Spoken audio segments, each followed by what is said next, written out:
오늘 이 본문 말씀을 통해서 회복의 길 7원리 보상에 대해서 함께 여러분과 나누겠습니다.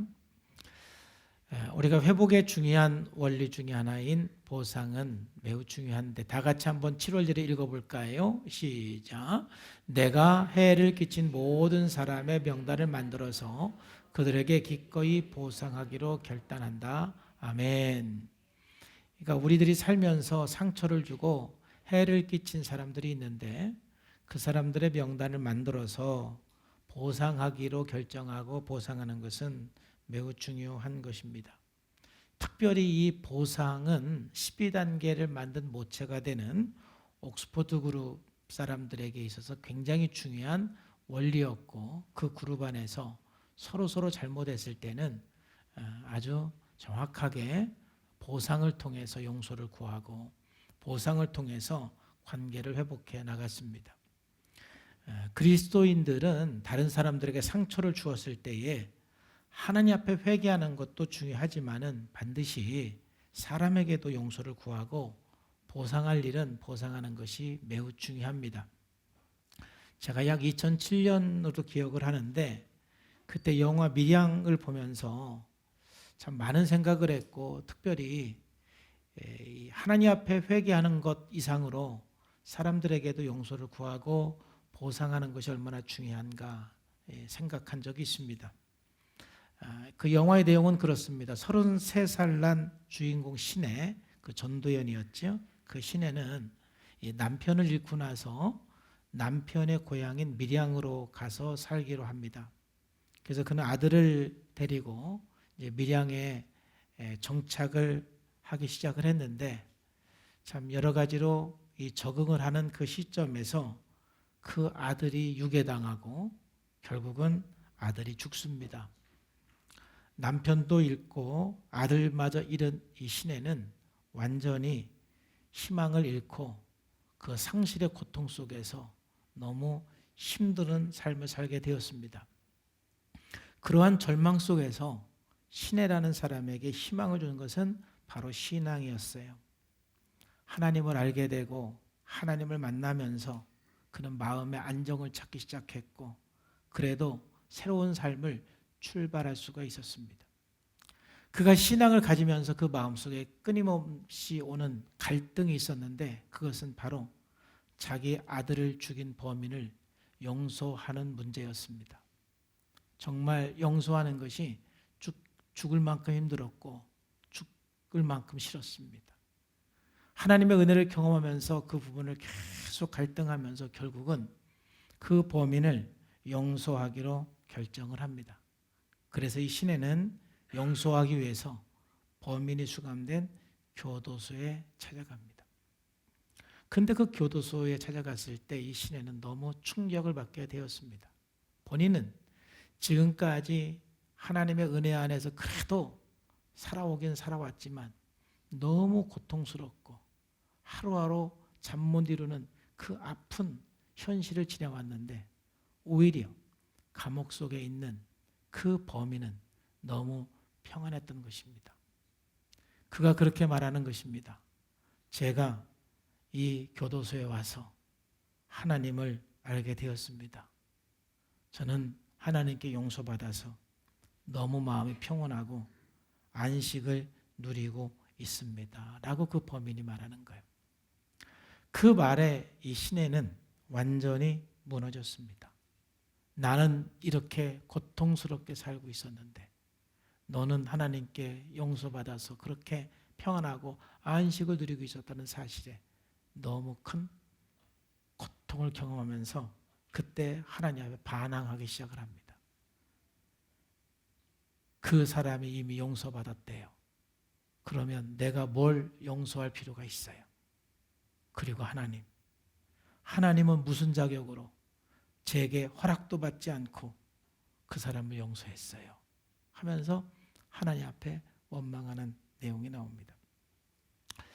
여러분 이 장면을 보면은 우리 현실 속에서 일어날 수 있는 일은 아닌 것 같지만 아마 이 교회가 하나님 앞에는 눈물로 회개를 하면서 사람들 앞에는 용서를 구하고 잘못을 구하는 일에 좀 인색한 부분들을 고발한 내용이 아닌가 그런 생각을 합니다. 이 범인의 고백은 어쩌면 전혀 문제없는 고백인 것 같지만 바로 우리들에게 잘못된 기독교 신앙이 무엇인지 보여주는 내용입니다. 말씀드린 것처럼 우리 그리스도인들은 하나님께 용서받았으면 모든 게 오케이다, 이 생각은 잘못인 것입니다. 하나님께 용서를 받고 사랑을 경험했으면 나 때문에 상처받았던 사람에 대해 미안한 마음을 가지고 반드시 용서를 구하는 것이 정상인 것입니다. 이것은 죄책감을 가지라는 것이 아니라 나로 인해서 상처받은 사람의 아픔을 공감하고 느껴야 한다는 것입니다. 회개하기 전에는 모든 사람들이 자기중심적으로 살기 때문에 상대방의 아픔을 느끼지 못합니다. 네가 맞을 짓을 했으니까 내가 때렸지. 네가 욕먹을 짓을 했으니까 내가 욕을 했지. 네가 그렇게 또 비난받을 만한 일을 했으니까 내가 비난했지. 합리화합니다. 그런데 내가 그게 죄라는 것이 깨달아지고 하나님 앞에 회개할 때 나의 그 비난이나 나의 그 잘못된 언행으로 인해서 그 사람이 얼마나 힘들었겠나, 이것이 느껴지는 것이 정상이고, 그래서 하나님의 용서를 받고 사랑을 경험할수록 우리는 상처를 준 그 대상에게도 용서를 구하고 또 필요하면 보상을 할 수도 있는 것입니다. 이게 정상이죠.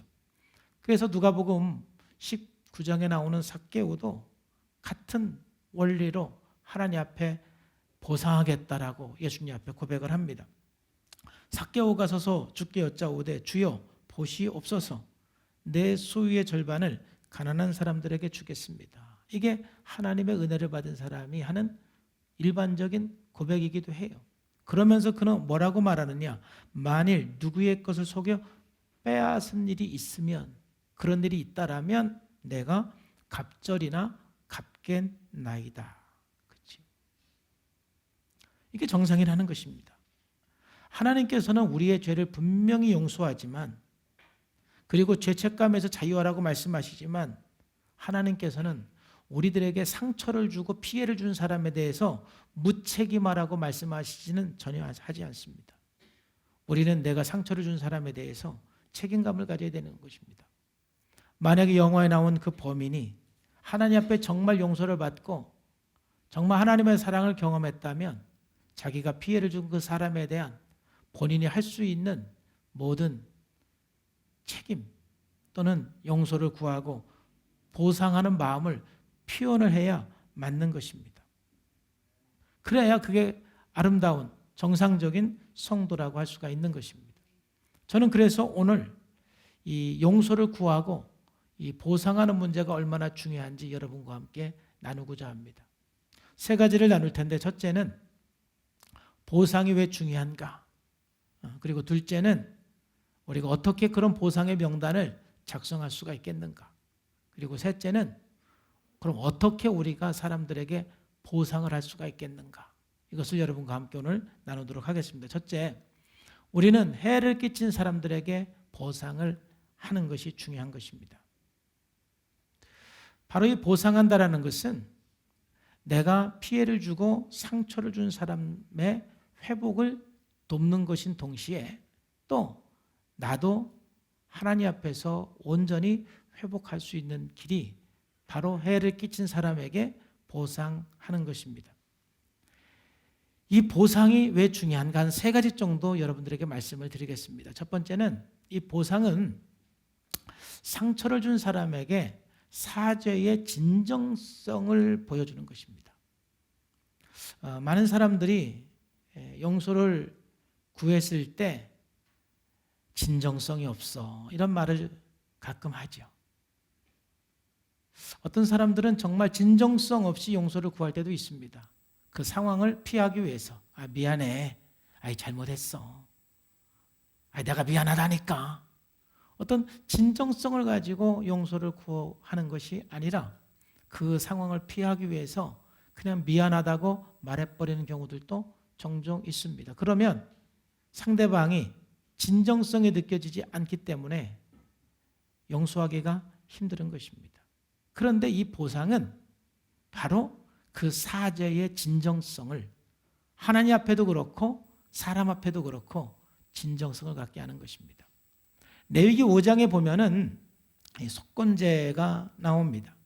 누구든지 여호와의 성물에 대하여 부지 중에 범죄하였으면 여호와께 속건제를 드리되 내가 지정한 가치를 따라 성소의 세겔로 몇 세겔 은혜에 상당한 흠없는 수양 양떼 중에 끌어다가 속건제를 드려서 성물에 대해 잘못을 보상하되 그것의 5분의 1을 더하여 제사장에게 줄 것이요 제사장은 그 속건제의 수양으로 그를 위하여 속죄한즉 그가 사함을 받으리라 그랬어요.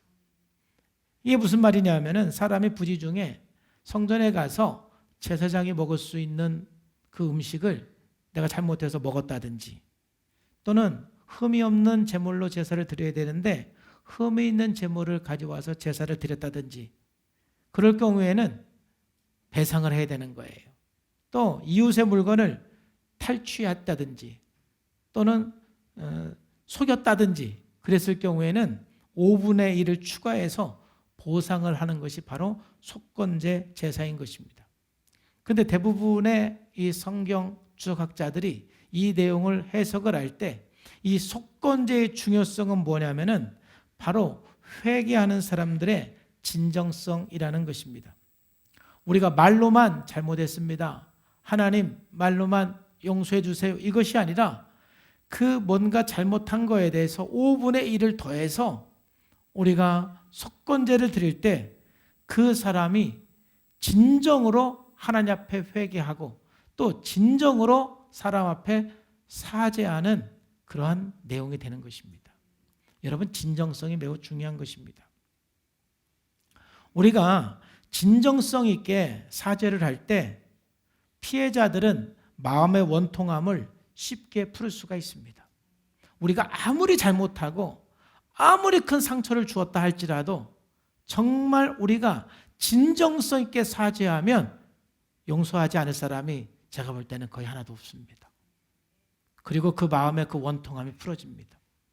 제가 지난번에 그 용서에 대해서 말씀을 나눌 때 용서의 사실 그 이제 세 번째 단계는 감정을 교체하는 겁니다.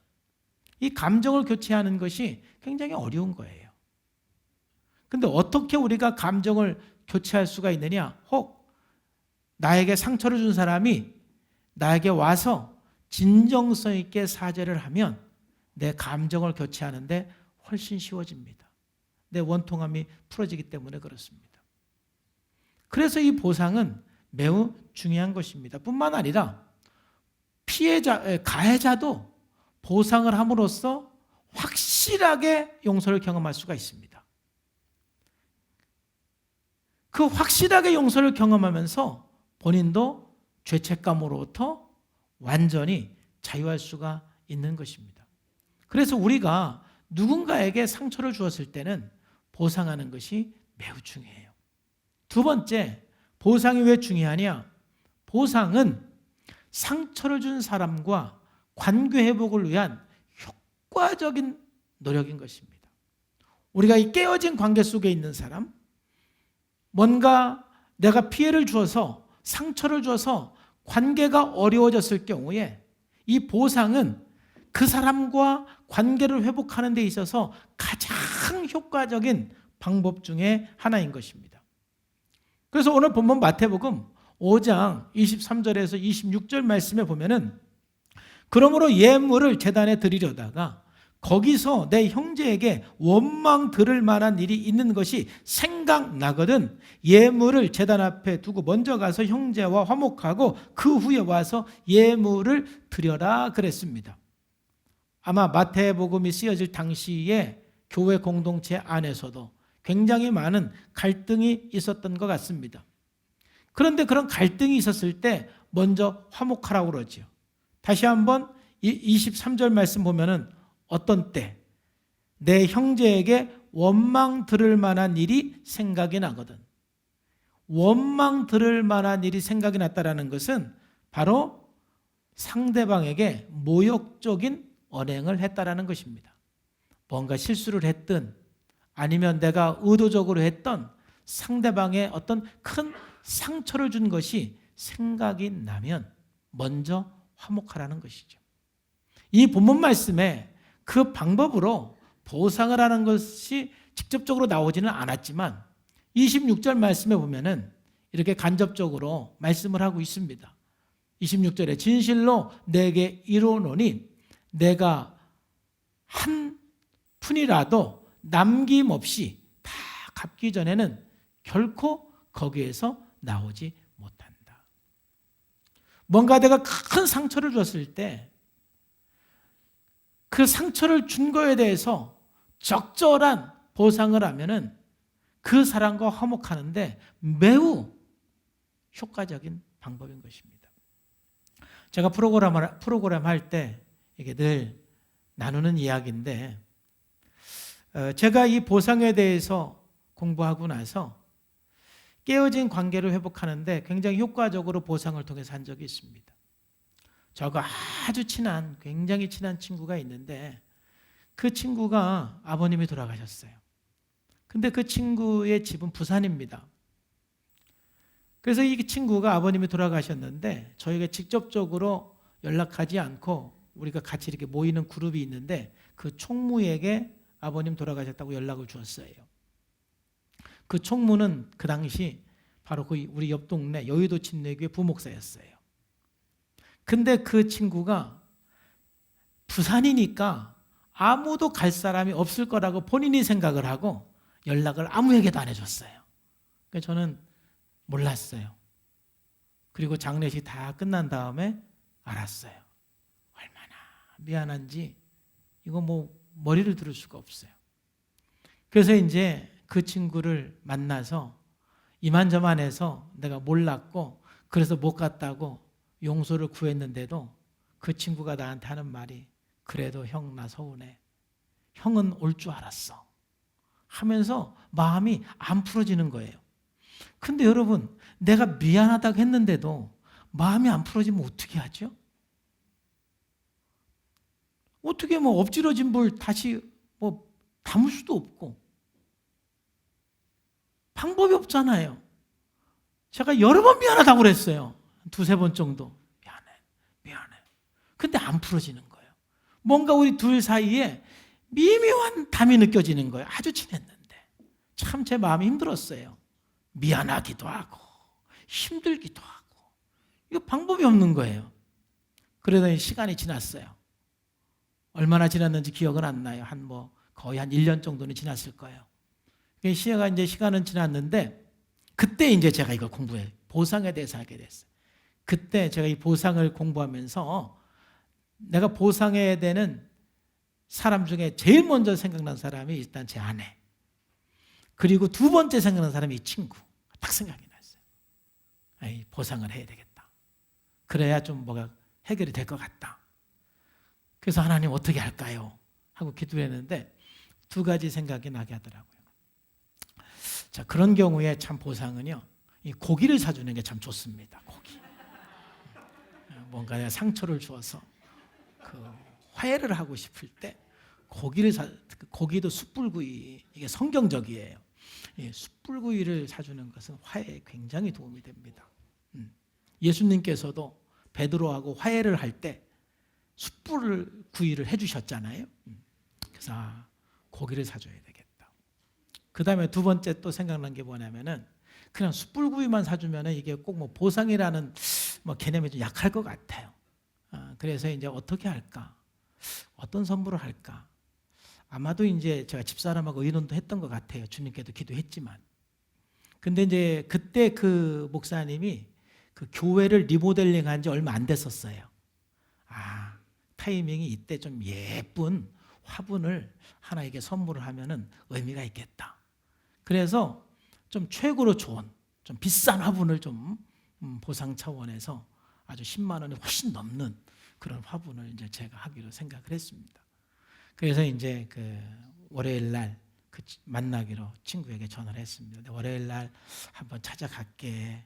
그 정도로 이제 얘기를 하고 약속을 했어요. 그리고 이제 그 꽃집에 전화를 해서 월요일 날 몇 시쯤에 그 화분을 좀 배달해 달라고 제가 이제 또 주문을 했습니다. 그리고 이제 월요일 날 가서 또 얘기를 했습니다. 사실 내가 오늘 온 것은 특별히 온 거야. 사실 아버님 장례식 때 내가 못 찾아가서 너무 미안했는데 그 이후로 목사님이 마음이 다 안 풀어지니까 나 너무 마음이 힘들었어. 그래서 그거 좀 여러 가지 또 막 해결하고 좀 보상하고 싶어서 오늘 내가 좀 고기 사주고 그래서 내가 보상하는 마음으로 화분도 사왔어. 하고 이제 이게 쭉 얘기를 했어요. 그리고 그 얘기하는 중에 화분이 왔어요. 제가 시간을 얘기했기 때문에. 근데 화분이 오니까 이 목사님이 막 입이 팍 찢어지면서 안 그래도 되는데 하면서 막 너무 좋아하는 거야. 이렇게 안 해도 되는데 너무 좋아하는 거야. 너무 행복해하고. 왜냐하면 본인도 힘들었잖아요, 사실은. 본인도 이게 풀어져야 되는데 안 풀어지니까 본인도 힘들었는데 제가 그렇게 하니까 너무 기쁜 거예요. 그래서 결국 고기는 그 친구가 샀어요. 내가 못 샀어. 여기까지 왔는데 내가 어떻게 이거는 내가 해야 된다고 그러고 아주 맛있는 고기 먹고 왔어요. 그리고 나서 관계가 더 좋아졌어요. 여러분 살다 보면은 뭐 상처를 줄 수도 있고 상처를 받을 수도 있는데 그게 미안하다는 말로 뭔가 이렇게 좀 찜찜한 경우가 있어요. 해결이 안 되는 경우가 있어요. 그랬을 때 이 관계 회복을 위해서 이 보상은 굉장히 효과적인 방법인 것입니다. 그래서 여러분들이 이 보상의 개념을 알고 보상의 명단을 쓰는 것은 매우 중요한 것입니다. 세 번째, 이 보상은 왜 중요하냐? 이 보상은 가치감을 회복시켜줍니다. 가치감. 상처를 받은 사람의 가치감도 회복시켜주고 또 가해자의 가치감도 회복시켜주는 그러한 힘이 있는 것이 바로 보상인 것입니다. 여러분 이사야서 43장 1절 말씀에 보면은 하나님께서 우리를 보상해 준 내용이 나옵니다. 야곱아 너를 창조하신 여호와께서 지금 말씀하시느니라. 이스라엘아 너를 지으신 이가 말씀하시느니라. 너는 두려워하지 말라. 내가 너를 구속하였고 내가 너를 지명하여 불렀나니 너는 내 것이다 그랬어요. 여기서 내가 너를 구속하였다 이 말은 너의 모든 죄값을 내가 보상해 줬다, 갚아 주었다 이런 뜻이에요. 사실 하나님께서 안 갚아줘도 되는데 하나님께서 보상 안 해줘도 되는데 우리가 죄값을 보상하고 나의 죄값을 갚을 수 있는 길은 하나님께서 대신 갚아주는 길밖에 없기 때문에 하나님께서 나의 죄값을 대신 갚아주신 거예요. 내가 죄인이었지만 하나님께서 내 모든 죄값을 다 치러주시고 보상해 주시고 갚아주었다라는 것을 우리가 깨달을 때 또 그것을 믿을 때 내가 얼마나 소중한 사람인지 내가 얼마나 가치 있는 존재인지 우리는 가치가 회복이 되는 거예요. 그래서 1차적으로 우리는 예수 그리스도 안에서 우리 그리스도인은 가치가 회복돼야 돼요. 주님의 구속을 깨달으면서 여러분의 가치, 예수님 자리의 가치를 회복하기를 주님의 이름으로 축복합니다. 그런 것처럼 같은 원리입니다.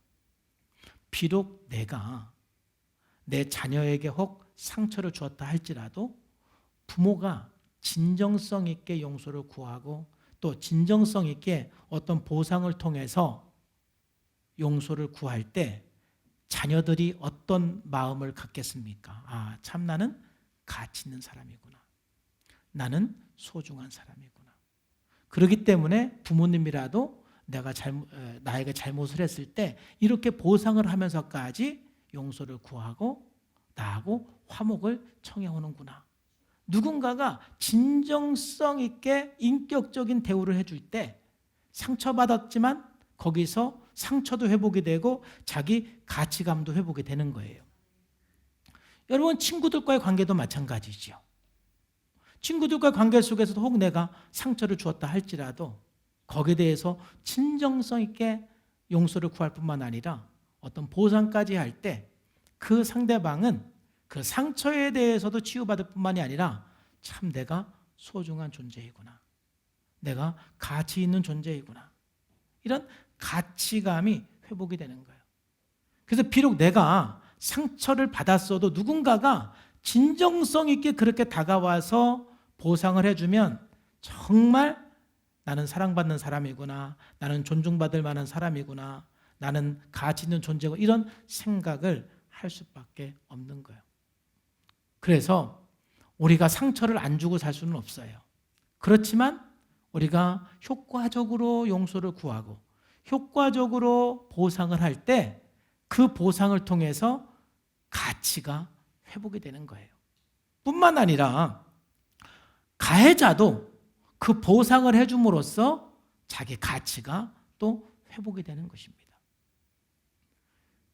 그래서 우리 모든 그 관계 속에서 서로 부족하기 때문에 서로 아픔을 주고 아픔을 받기도 하지만 그 후에 우리가 용서를 구하고 적절하게 보상을 하면 오히려 그 속에서 각각 자기 존재의 가치감, 나의 소중함을 경험하고 회복할 수가 있는 거예요.